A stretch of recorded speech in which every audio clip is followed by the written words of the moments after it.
안녕하세요. 안녕하세요. 저희는 그 서울교육대학교 통일교육 사업단의 교육사업의 일환으로 통일문화 체험 답사를 떠나고 있는 서울교육대학교 미술교육과의 정연현 교수입니다. 그리고 앞에 계신 하얀색 우리 잘생긴 교수님은 저는 미술교육과 고홍규 교수라고 합니다.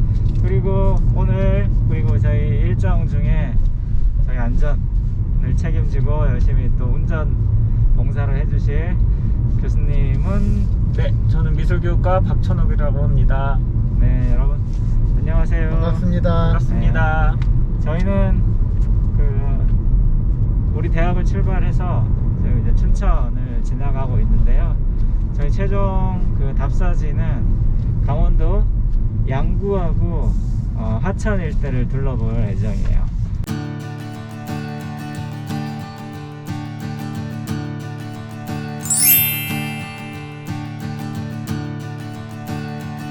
혹시 고은규 교수님은 양구에 가본 적 있어요? 저는 양구에 태어나서 처음 가보는 정말요? 네, 기회입니다.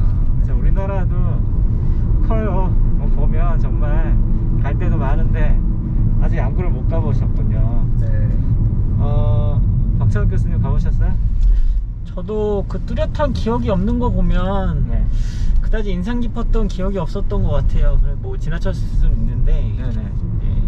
막상 떠올려 보려고 하니까 네. 기억이 떠오르지 않습니다. 저는 군 시절에 제가 군대에 있을 때는 아니고 제가 제대한 다음에 제 친구가 양구에서 군복무 중이어서 면회를 갔던 적이 있어요. 네, 하루 종일 갔던 기억이 있어요. 그 당시에는 도로가 좀 불편해서 춘천에 도착해서 소양호 선착장에서 배를 타고 양구로 갔던 기억이 있어요. 당시에는 뭐 육지 속의 섬이라고 불렸던 것 같은데 지금은 교통이 좋아져서 당일치기로 서울에서 여행을 갔다 올 만큼 아주 가까워졌다고 합니다. 그래서 저희가 양구하고 또 화천을 가볼 텐데 화천 다 아시죠? 네, 하천은 한번 가본 적이 있습니다. 네. 박찬욱 교수님도 화천 아시죠? 화천도 저는 잘 모르겠습니다. 이번 기회에 좀 알아보려고요. 그래요? 네. 저는 화천 하면 떠오르는 게 있는데 박찬욱 교수님도 아마 안 가봤겠지만 화천 하면 우리나라 국민이라면 다 알만한 그 물고기 있잖아요. 네, 산천어 축제 기억나네요. 맞아요.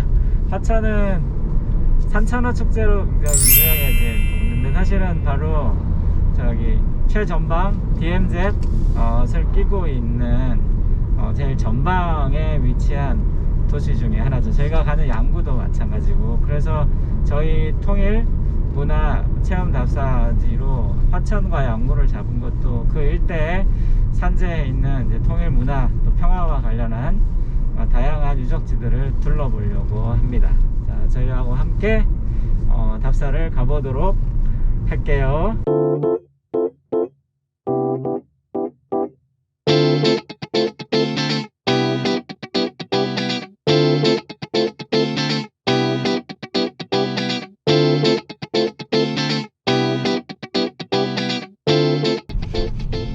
안녕하세요. 네. 오늘 아침에 저희가 이제 갈 곳은 양구의 전쟁기념관 그리고 그 바로 옆에 있는 통일기념관에 한번 가보려고 하는데요. 이 양구 지역이 한국전쟁 당시에 이제 한국전쟁이 끝나갈 무렵에 아주 길게 좀 지난하게 고지전이 계속되었던 그런 지역이라고 합니다.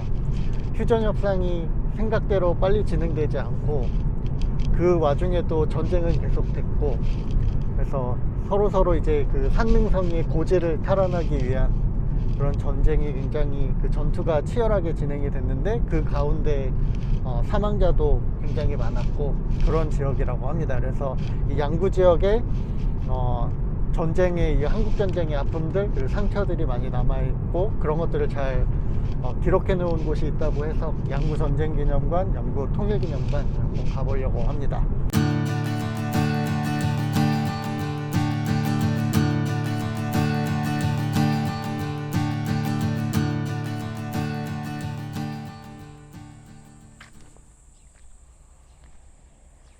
네, 지금 이제 양구 전쟁기념관에 도착을 했습니다.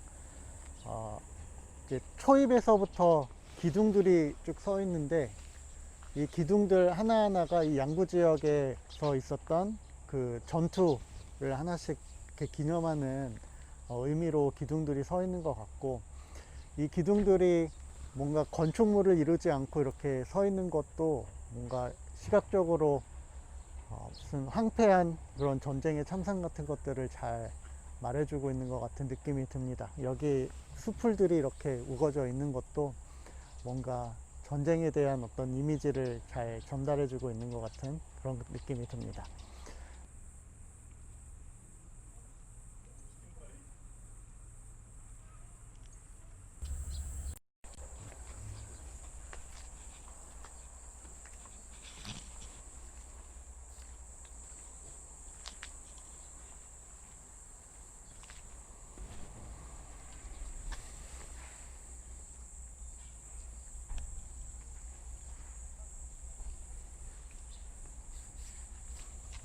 뭐 대우산 지구전투, 도솔산 지구전투 이런 것들이 전투 기간을 보면 거의 한 달 동안 전투가 이어진 걸 보니까 얼마나 힘들게 이 고지를 지키려고 싸웠는지 이런 것들을 볼 수 있는 것 같습니다.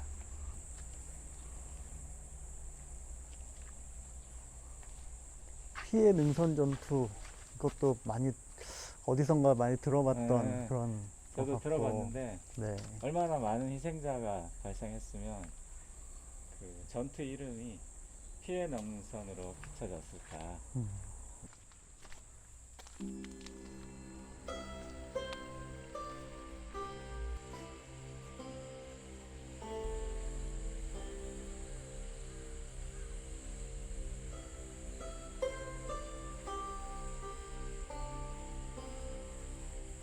여기는 전방에 철책을 만들어 놨고, 이쪽은 이제 철판으로 벽을 만들어 놨는데, 여기 포탄의 흔적과 그 총알의 흔적들, 이런 것들을 또 형상화해서 이렇게 만들어 놓은 것 같습니다.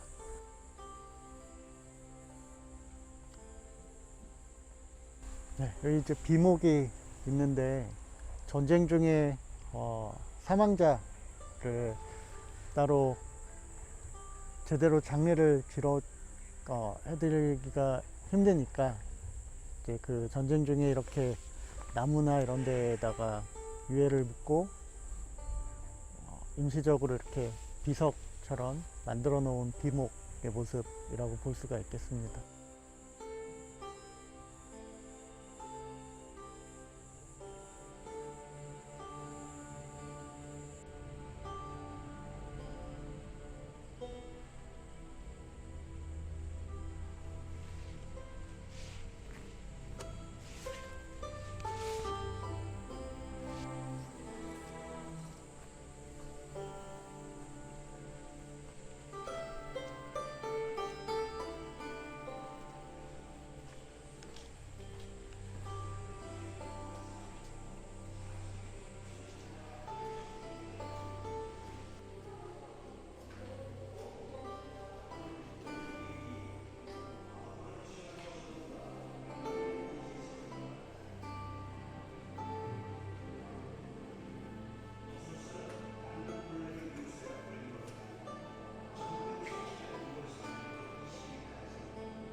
네, 기념관 내부에 들어오니까 일단 그 벽면에 한국전쟁이 어떻게 시작이 됐고 그 과정 중에 어떤 일이 있었는지 중요한 사건들을 이렇게 기록해 놓고 휴전이 될 때까지의 그런 중요한 이제 사건들의 연대기를 이렇게 잘 정리해 놓은 곳이 있습니다.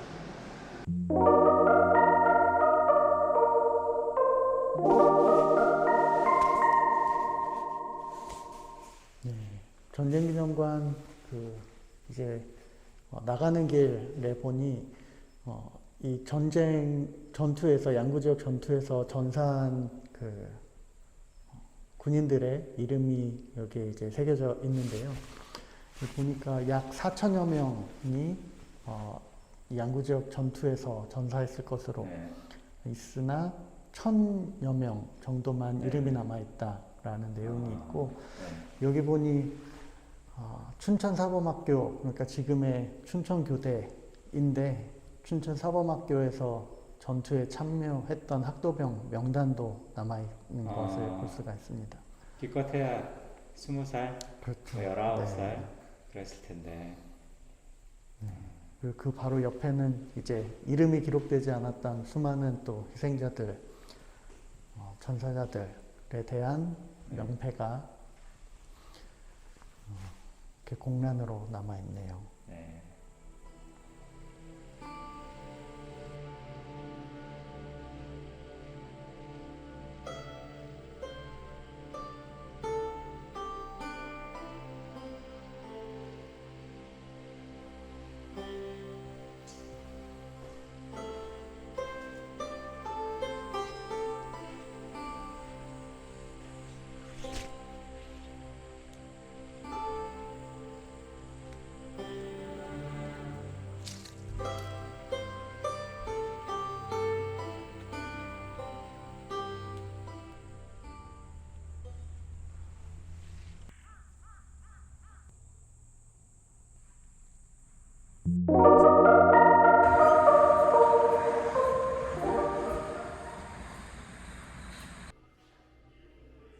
안으로 들어오니 현재 양구가 위치하고 있는 것을 한반도 안에 이제 픽셀로 이렇게 표시를 하고 있고, 전시장은 북한의 현재를 보여주는 전시관 하나, 그리고 미래의 한반도의 모습을 그리는 전시관 하나, 이렇게 총 2개로 구성이 되어 있는 것 같습니다.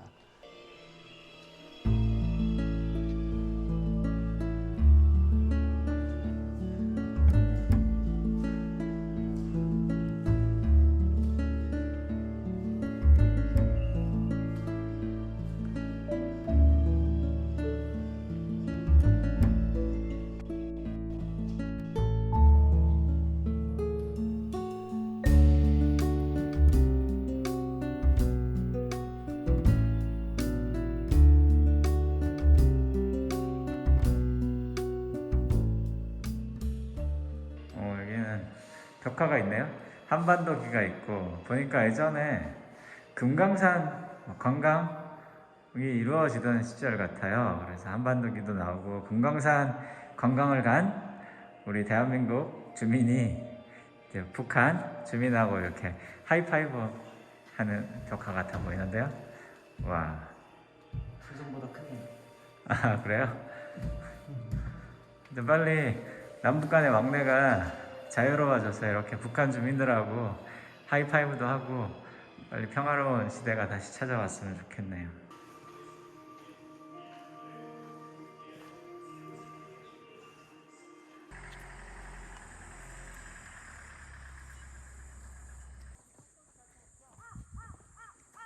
위치에 있는데, 원래 계획으로는 더 위로 올라가서 전망대도 보고 북쪽의 땅도 좀 보고, 그리고 땅굴도 한번 방문을 해볼까 했었는데, 지금은 코로나 상황과 그리고 그 지역이 또 지금 신축공사 중이라고 해서 그 위까지는 가지 못하고, 우리는 이제 여기까지, 북쪽으로는 여기까지 한번 올라가 보는 것으로 하고, 여기서 이제 다음 네, 그러면 경험을 마치고 방문지는 양구에서 쭉 내려와서 양구의 네. 이제 박수근 미술관 네네네. 주변을 한번 살펴보려고. 네, 알겠습니다.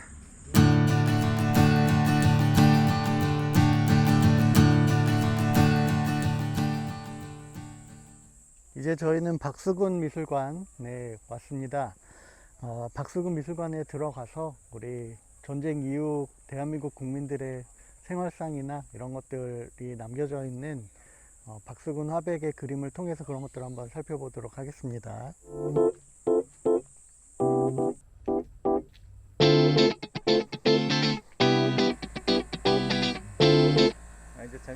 여기까지 걸어왔는데요. 이제 전시를 들어가서 볼 텐데, 박수건 화백은 어떤 화백이라고 정의할 수 있을까요? 한국미술사에서? 뭐 한국의 미를 가장 한국적인 정치로 살려낸 화가라고 보통 이렇게 평가를 하는데, 우리 그 한국전쟁 당시 그 시기에 한국의 어떤 그 대한민국의 모습이나 그 당시 사람들의 생활상이나 이런 것들을 잘 표현하고 있는 것 같습니다. 표현 기법적인 측면에서, 그리고 내용적인 측면에서도 그렇고, 그런 모습들을 좀 볼 수 있을 것 같습니다.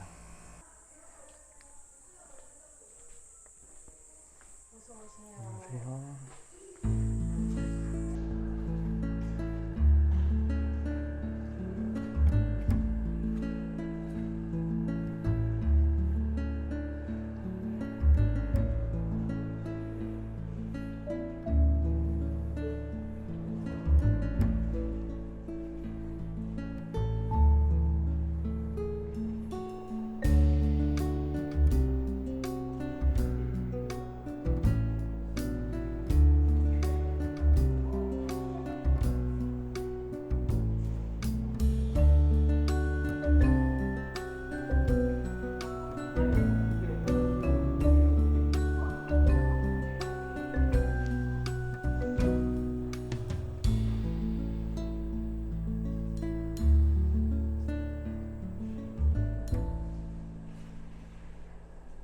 네, 박수건 화백이 출생은 1914년에 하셨고, 쭉 이렇게 미술 작품을 하면서 생계를 꾸리는 화가로 생활을 하시다가 한국전쟁이 발발했을 때 가족과 헤어져서 피난을 남쪽으로 가신 걸로 나와 있고, 그러다가 이제 남쪽에서 다시 가족과 상봉을 하고, 그리고 아들 중에 셋째 아들은 이제 전쟁 중에 사망을 하게 되고, 뭐 그러한 그 가족사가 좀 있으시고, 그 이제 한국전쟁 와중에 이제 미군 부대에서 미군들의 초상화를 그려주면서 생계를 이어가는 그런 활동을 했던 것으로 나오고 있습니다.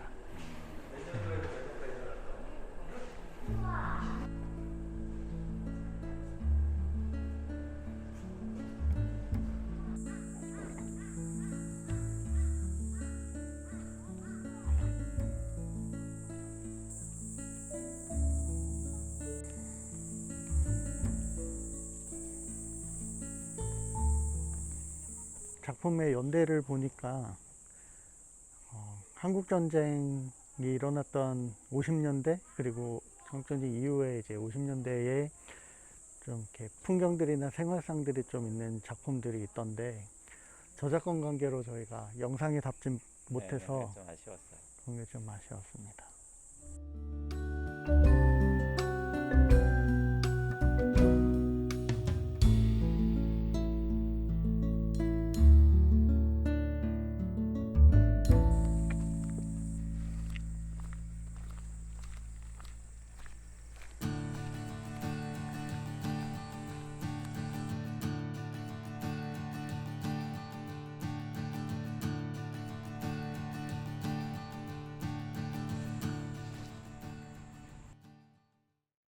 자, 저희는 지금 양구에 그 파로에 왔어요. 파로는 화천, 강원도 이제 화천, 양구에 걸쳐서 있는 우리나라 이제 최북단, 남한의 최북단에 있는 호수라고 할 수 있어요. 아마 파로라는 이름 자체가 그렇죠, 일반적이진 않아요, 호수 이름으로는. 근데 파로라는 명칭이 생긴 건 이제 6.25 동란 이후, 그러니까 6.25 동란의 가장 격전지가 양구였잖아요. 그 6.25 동란 때 이제 중공군이 개입하면서 사실은 이제 전세가 엎치락뒤치락 하는 그 혼전이 일어나고, 1951년부터 시작해서 이제 종전, 휴전을 할 때까지 많은 전쟁들이 일어났었어요. 그때 그 많은 중공군들을 물리친 또 전략적 요충진이 양구에서 이제 그 중공군들을 크게 물리친 전과가 이 파로를 일대에서 있었는데, 그때까지만 해도 이제 8호라는 이름이 없었는데, 그 이승만 대통령이 그 8호라는 이름을 이제 붙이게 되었다고 해요. 그 파자는 우리 격파할 때, 파괴하다 할 때 그 깨트릴 파자. 예. 그리고 로자는 오랑캐 로자예요. 예. 그래서 오랑캐를 깨뜨린 곳이다라는 의미를 담아서 8호로 붙였다고 하네요. 네. 근데 최근에 이제 중국이 그거에 대해서 문제를 제기하나 봐요. 그러니까 중국이 이름을 바꾸는 게 좋지 않겠느냐 해서 이제 8호 이름을 원래 옛날 이름으로 되돌리는 사업을 추진하기도 했었다고 하는데, 그것도 이제 또 반대 부딪히고 있어가지고 여러 의견들이 충돌하고 있고, 지금은 8호라는 이름이 이제 대표 이 호수의 명칭으로 불리고 있다고 합니다. 네. 지금 한반도 섬으로 들어가는 다리 위에 이제 목재로 되어 있는 다리 위인데, 보면 이 섬을 하늘에서 내려다본 모습을 볼 수 있어요. 와, 정말 단지 이제 한반도 모양으로만 만든 게 아니라 하회탈도 보이고 우리나라의 어떤 상징적인 이미지들을 많이 조성을 해 놓은 것 같아요. 아래쪽에 제주도 섬도 보이고 울릉도, 독도도 크게 만들어 놓은 것 같네요.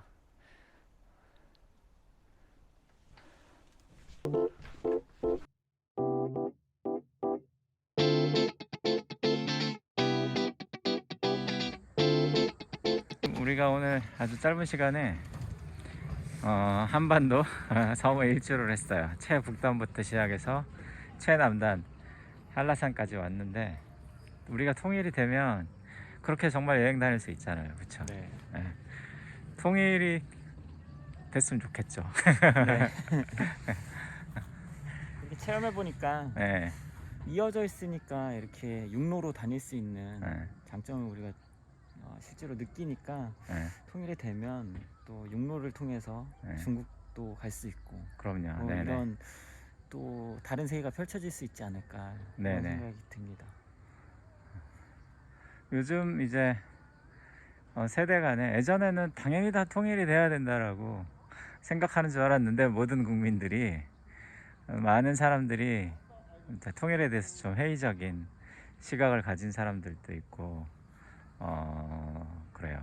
저는 굉장히 좀 간절한 마음이 있어요. 통일돼서 기차 타고 평양도 가고 백두산에도 가고, 또 기차를 타고 뭐 중국으로 또 러시아로 유럽까지 갈 수 있잖아요. 그런 뭔가 자유로움이 느껴질 것 같다는 생각이 들어요. 우리나라가 사실은 반도 국가긴 하지만 지금은 거의 섬이 되어버렸잖아요. 그렇죠? 대륙하고 연결되어 있는 통로가 막혀 있고, 그냥 막힌 게 아니라 군사적으로 긴장감도 굉장히 높고, 빨리 이런 것들이 해소가 돼서 평화롭게 왕래하고 기차 타고 평양 가서 냉면도 먹고 백두산 등산도 가고 그럴 수 있으면 좋겠어요. 이제 박찬욱 교수님은 작가로 조형물 작업을 또 많이 하시는데, 혹시 그 교수님 네. 작품 세계에서 이렇게 평화 통일과 관련된 거나 아무튼 그 북한과 관련해서 주제로 작업해 보실 생각이나 계획 같은 거 없으신지? 뭐 제가 구체적으로 작업을 어떻게 해야겠다라는 계획을 세운 적은 없는데요. 만약에 네. 뭐 통일이 된다면 네. 북한에 있는 미술 네. 아니면 북한에 있는 조각들 네. 그리고 북한에 있는 공공 조형물들이 남한에 산재될 수 있고, 네네. 남한에 있는 미술들이 북한에 또 상징적으로 설치될 수 있는, 네네. 그러면서 어떤 교류와 어떤 문화적인 화합이 될 수 있는 그런 장이 미술에서도 조각에서도 이루어질 수는 있겠다, 이런 생각을 해본 적이 있어요. 아, 네네네. 네, 그래서 그런 식으로도 어떤 북한의 미술을 남한에서 우리가 남쪽에서 실제로 네네. 체험할 수 있는, 네네. 반대로 남한의 어떤 조각들을 북한 지역에서 실제로 네네. 체험하고, 그런 것들이 어떤 우리가 감각적으로 네네. 교류할 수 있는 실질적인 장소적인 장이 형성될 네네. 수 있지 않을까, 아, 네. 이런 기대를 가져봅니다. 네. 좋은 말씀입니다. 저도 그런 생각을 해요. 그 우리나라에서 사실 뭐 미국 작품이나 뭐 아니면 유럽 작가들 작품, 심지어 중국이나 일본 작가들 작품도 볼 수 있는데 북한 작가들 작품 전혀 네. 볼 수가 없다는 것도 좀 아쉬움이 있고, 통일이 되기 전에 이렇게 빨리 문화 교류가 라도 빨리 이루어질 수 있으면 참 좋겠다, 그렇게 생각합니다.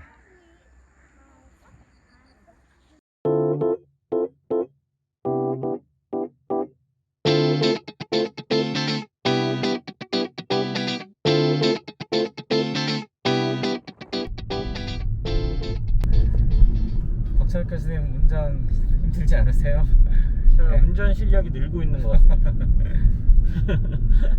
서울에서 접하지 못했던 이런 꼬불꼬불한 길을 네. 접하다 보니까 네네.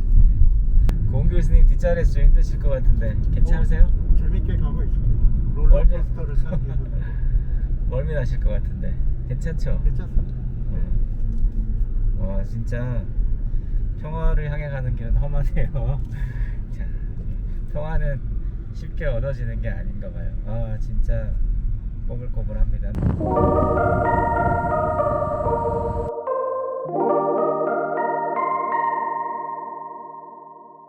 평화의 댐은 어때, 우리가 갔었던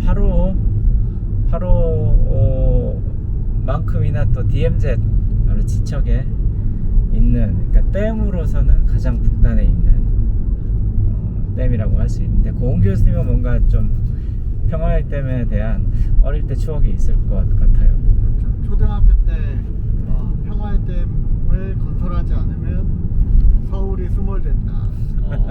북한에서 금강산 댐을 만들어서 서울을 수몰하려고 하는 목적으로 만들고 있기 때문에 우리는 그거에 대응할 수 있는 큰 댐을 만들어야 된다. 그래서 네네. 국민 성금을 걷고 학교에서 성금 모금을 하고 했던 기억이 있죠. 네네네. 저도 그 기억이 있어요. 이게 80년대 중반, 87년, 1987년경 같아요.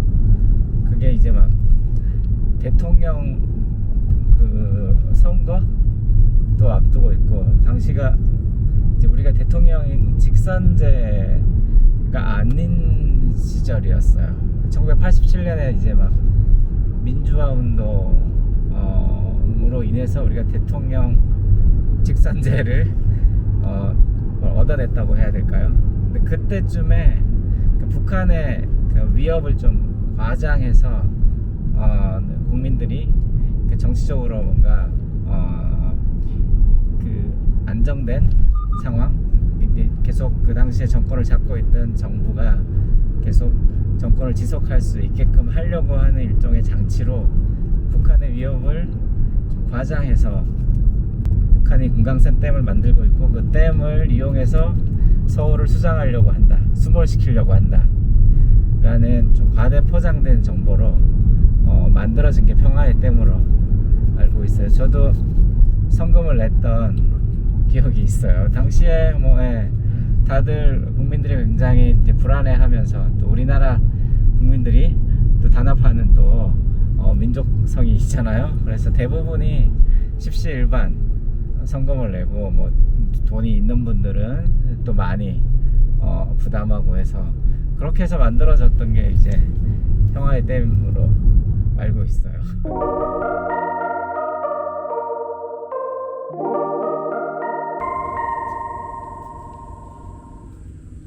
저희가 지금 평화의 댐에 막 도착해서 둘러보고 있는데, 저희가 굉장히 험준한 산길을 돌아 왔는데, 이 평화의 댐이 만들어진 게 1986년에 이제 평화의 댐이 만들어져야 된다라는 계획에 들어갔고, 그 1988년인가 89년인가에 준공이 된 것 같아요.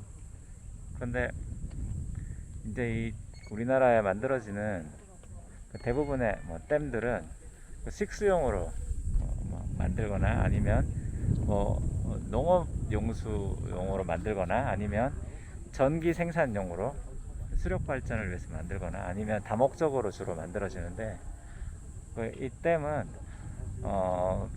우리나라에 있는 다른 그 기능성 댐들하고는 다르게 오직 이제 평화를 위해서 만들어진 댐이에요. 예. 그래서 이 댐을 보면 전혀 지금 그 물이 그 저수량이 거의 없고 밑바닥을 보이고 있거든요. 지금 이쪽 방향이 북쪽에서 물이 내려오는 상류 쪽인데 보다시피 거의 저수량이 바닥을 드러내고 있는 상황입니다. 네. 이게 평화댐이 어떻게 물을 가둬 놓는 어떤 평상시의 목적보다는 북쪽에서 예기치 않게 물이 흘러내려오는 상당히 많은 물의 양이 흘러내려올 때 그것을 막는 용도로 방어의 용도로만 만들어졌다는 게 네. 잘 보여지는 네네. 그러한 그러네요. 모습인 것 같습니다. 네. 이렇게 저도 완전히 뭐 가뭄 상태도 아닌데 댐에 저수량이 이렇게 밑바닥인 거는 되게 특수한 것 같아요.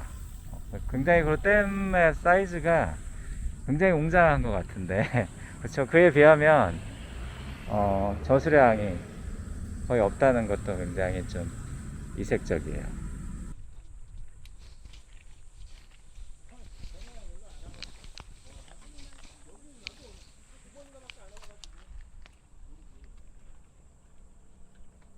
평화의댐 하류에서 지금 평화의댐을 바라보고 있어요. 그 댐 벽에 보면 벽화가 하나 그려져 있는데 약간 트리 같은 느낌이에요. 벽에 큰 구멍이 뚫려서 댐 벽 너머를 조망하는 듯한 느낌의 벽화가 그려져 있어요. 댐 벽 너머로 북한 땅이 펼쳐지겠죠. 자, 이렇게 우리 남과 북을 이렇게 가로지르고 있는 저 벽이 허물어져서 그림처럼 서로 연결되는 날이 빨리 찾아오기를 바라는 아마 염원이 담긴 그런 벽화가 아닐까 추측해 봅니다.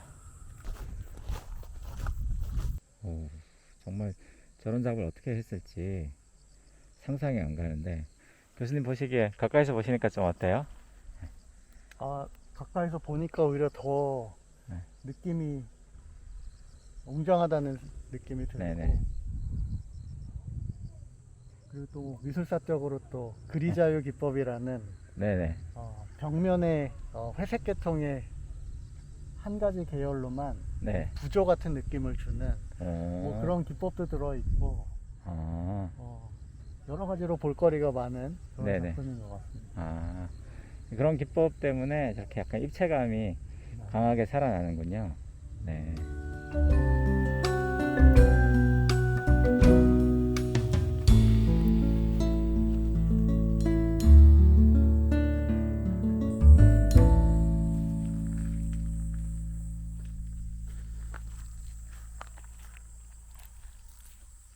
네, 여기는 저희 이제 세계 평화의 종 공원이라는 곳으로 왔는데 바로 평화의 댐 옆에 붙어 있는 공원입니다. 여기 이제 여러 가지 평화를 염원하는 종들이 전시가 되어 있고, 네.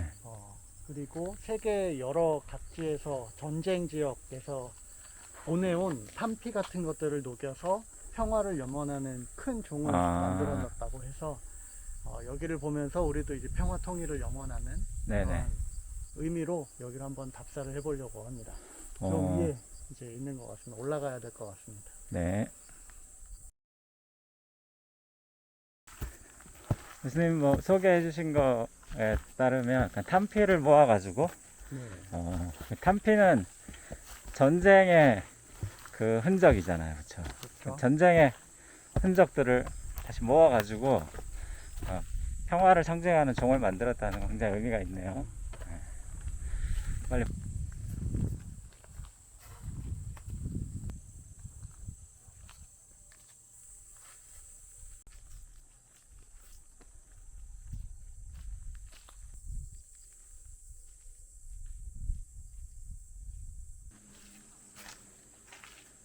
네, 여기가 이제 세계평화의 종 공원의 중심 지역인데 여기 그 둘레를 보시면 세계 각지에서 평화를 염원하는 메시지를 상징하는 그러한 종들이 기증받은 종들이 여기에 전시가 되어 있습니다. 그렇군요.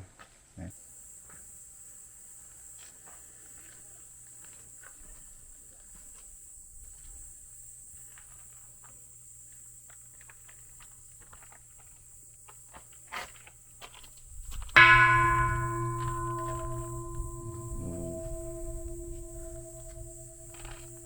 네, 여기 세계 평화의 종 그 각 나라에서 기증받은 종들이 이 주변에 있고 그 가운데에 지금 그 탄피 세계 각지의 전쟁 지역에서 기증받은 탄피들을 녹여서 만든 종이 하나 있습니다. 우리나라 성덕대왕 신종 일명 에밀레종을 그대로 본떠서 만든 사이즈를 작게 해서 만든 종이고요. 여기 보니까 이제 종을 때릴 수 있는 그 대도 있는데 그거는 없어졌고 그래서 제가 손으로 한번 쳐봤습니다. 손 아프지 않으세요? 뭐 소리가 좋아서 괜찮습니다. 이게 탄피로 만들었는데도 소리가 아주 네. 좋네요. 그럼 평화를 염원하는 마음, 뭐 그런 것들이 잘 담겨 있는 느낌이 들어요. 소리도 아주 좋고. 다시 한번 종을 치면서 손 마무리할까요? 아프실 텐데 한번 쳐보실래요? 와.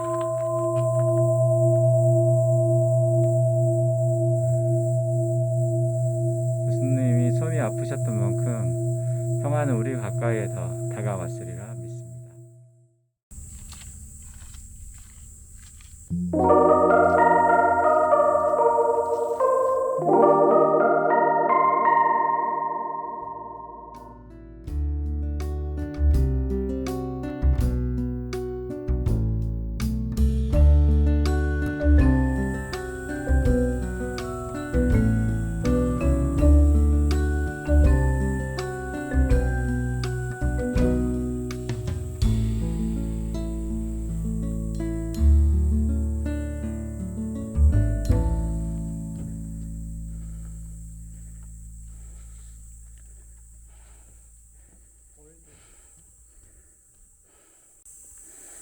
평화의댐 하류 지역에 이제 바로 하단 부분에서 살짝 언덕을 오르면 그 세계 종문화의 공원이 있고 그 언덕 정상부에 이렇게 멋진 목조 종이 만들어져 있는데 이 종 역시 경주에 있는 그 성덕대왕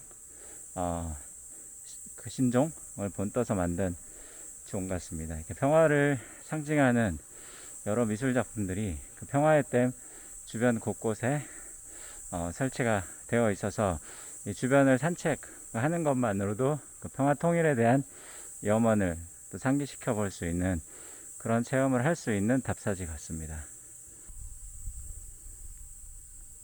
네, 박찬욱 교수님.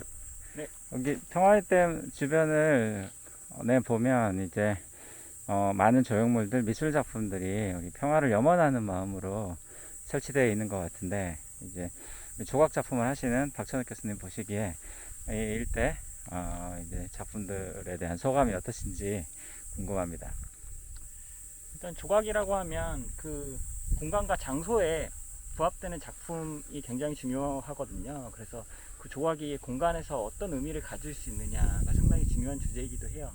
그리고 작품이 갖고 있는 형식과 내용, 이런 부분에서 여기 평화의 종, 평화의 공원에 조성되어 있는 작품들은 그 어떤 작품의 외형, 그 네네. 형식이 갖고 있는 멋과 네네. 그리고 작품이 가지고 하는 의미하는 바, 네. 이런 내용들이 우리가 다시 한번 통일에 대해서 생각해 볼 수 있는 여지를 많이 줄 수 있는 그런 작품들로 잘 조성이 되어 있다고 생각이 듭니다. 네.